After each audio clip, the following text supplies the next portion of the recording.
Mr. Speaker, I rise today to address the new Title X regulations announced by the Trump administration's Department of Health and Human Services.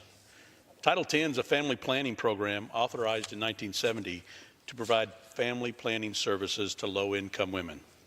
Currently, Congress approves $286 million a year to provide these family planning services like education, counseling, health screenings, and health care.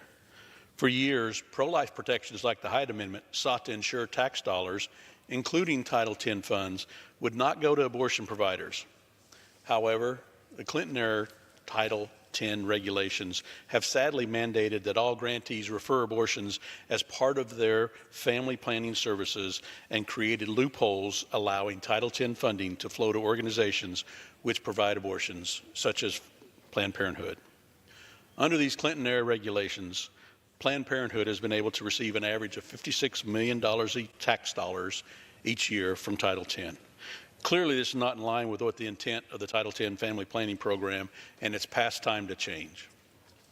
I was proud to help lead the effort in Congress to urge the Health and Human Services Secretary, Alex Azar, to update Title X guidelines with those similar to regulations in place during the Reagan era. These Reagan regulations, which were upheld by the Supreme Court in 1991, were rolled back by the Clinton administration and have remained in place since then. However, today, thanks to President Trump and his administration, we turn this page and mark a historic victory for life. This week, the Trump administration will unveil new regulations called the Protect Life Rule, which will prohibit any organization that performs or refers abortions from receiving Title X family planning funds.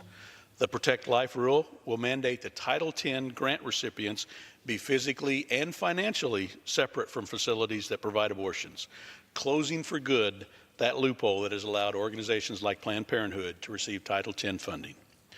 Currently, Planned Parenthood conducts 320,000 abortions every year and receives nearly $60 million in tax dollars annually. Implementing the Protect Life Rule will save thousands of innocent lives and ensure that Title X funding supports actual family planning, not abortions.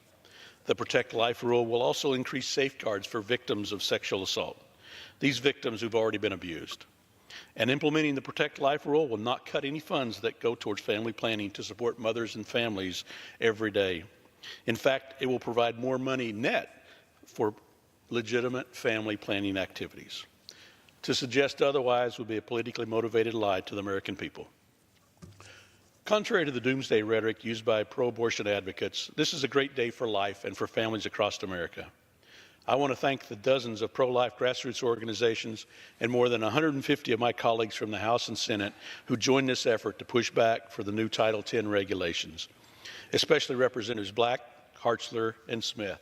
I also want to thank President Trump and his administration for issuing the Protect Life Rule, heeding our calls and the calls of millions of Americans who've long demanded that tax dollars not go to abortion providers, just as the law was intended.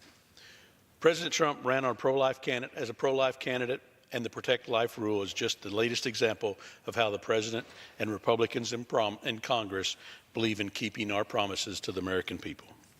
The Protect Life Rule is a win for millions of Americans who've marched for life in our nation's capital and the millions more who've marched throughout our country, including my home state of Kansas. I look forward to the implementation of the Protect Life Rule, and with that, I yield back the balance of my time. I thank my good friend for his comments, his leadership, especially on this important issue. So thank you, Ron. Thank you.